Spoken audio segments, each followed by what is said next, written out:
Ang lawa ng Tikob, kilala rin bilang lawa ng Tikob, ay isang halos pabilog na lawa na matatagpuan sa lalawigan ng Quezon sa Pilipinas. Ang circumference ng lawa ay mataas at makapal.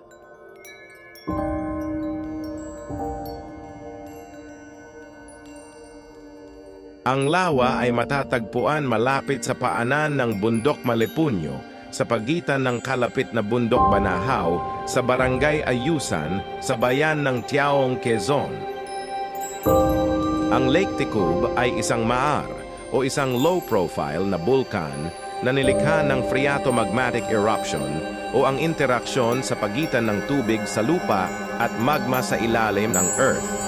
Tulad ng 7 lawa sa lungsod ng San Pablo, Laguna, na humigit kumulang 15 kilometro ang layo, ang lawa ay isa sa mga monogenetic na bulkan na matatagpuan sa southwestern Luzon Volcanic Field.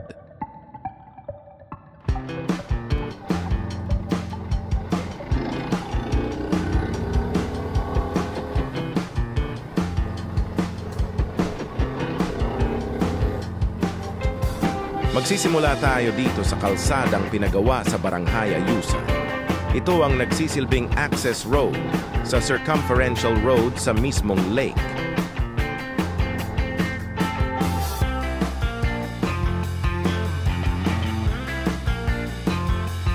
Napakalapad ng kalsada dito at napakaayos. Kudos sa local government nila sa proyektong ito. Maboost talaga nito ang tourism sa Tikob Lake.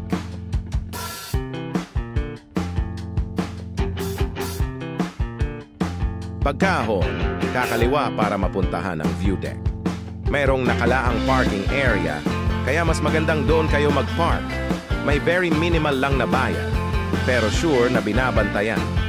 Sabi nga ng isang tagabantay doon, iwan mo na ang helmet, hindi mawawala yan. Huwag lang susi at baka kung saan mapadpad pag nahulog.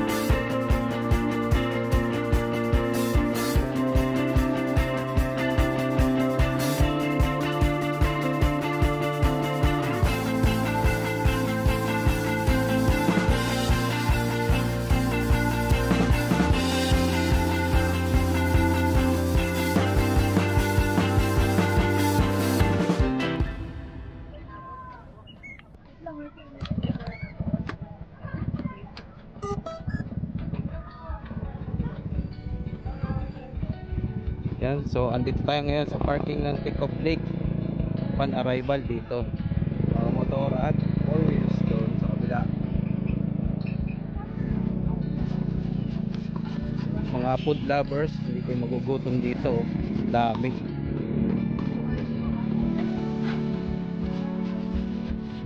May shawarma ka, diba?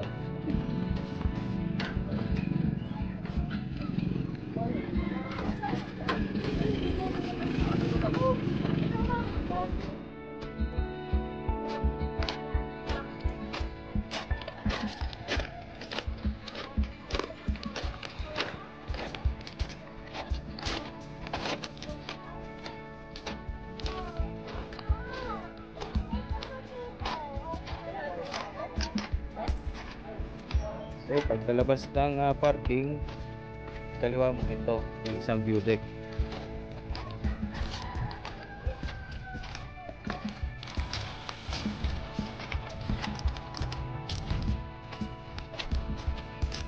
Dapat nyo palang dito.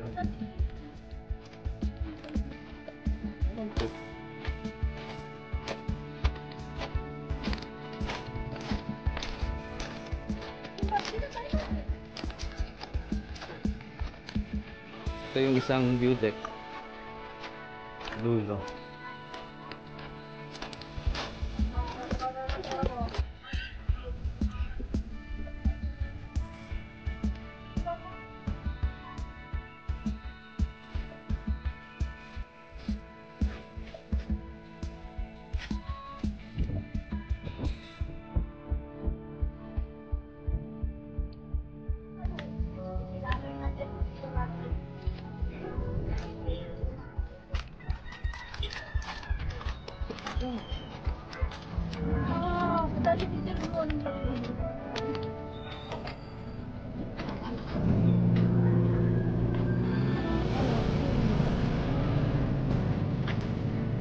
Daming foods.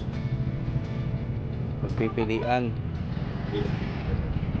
Shoutout din sa kanilang local government uli dahil sa pag-establish ng mga stalls sa area. Simula sa mga pagkain, souvenir items, merienda, laruan at kung ano-ano pa ay mayroon dito. Talagang kung saan na-boost ang turismo, tsak may trabaho at negosyo. Maraming tao ang nakikinabang, hindi lang tayong mga turista pati mga local people sa area.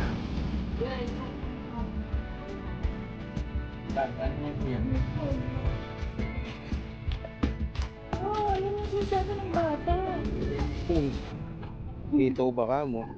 Dito po yan, dito po. Ang lili.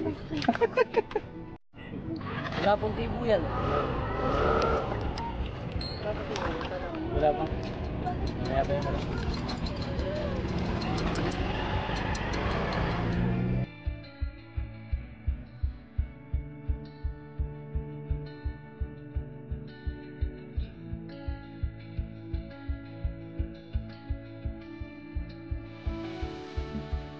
Siyempre, di napapalampasin tikman ang local merienda delicacy nila na traditional tulad nitong sagimis at butsi. Para ba taron?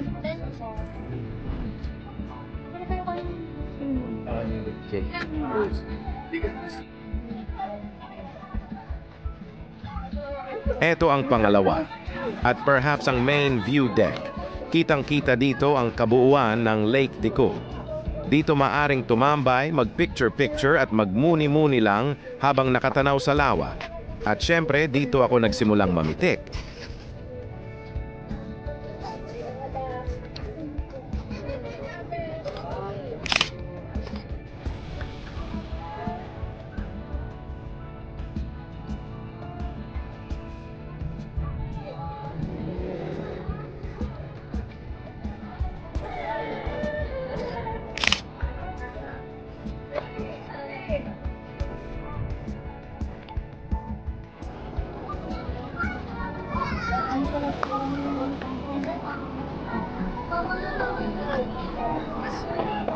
Ito ang pinakang view deck.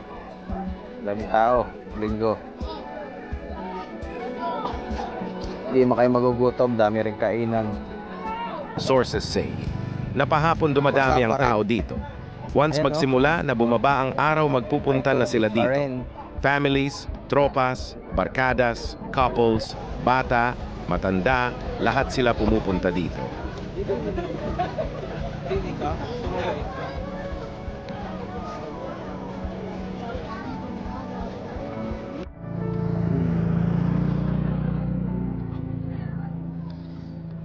Hanggang alas 8 ng gabi, ibig sabihin may mga tao dito pag inaabot ng gabi. I-picture ako rin mga nakapastura na.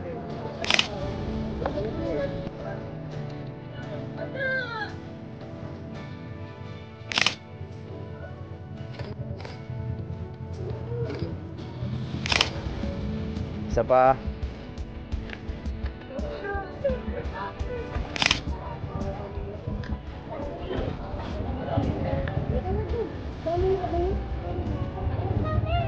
Na, pabalik.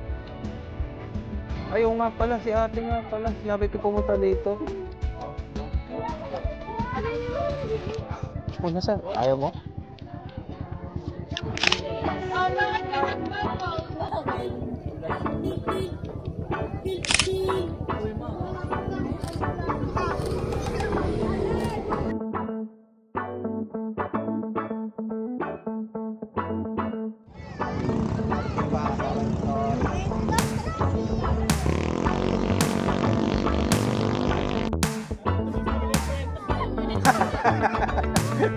Gaan TV sir ah.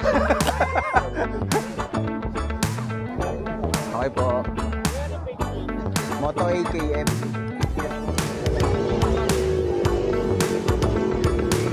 At syempre din, maraming riders at motorcycle enthusiast ang nagpupunta dito. Yung iba galing pa sa malalayong lugar na gustong makita ang ganda ng Lake Tikub. Super baba.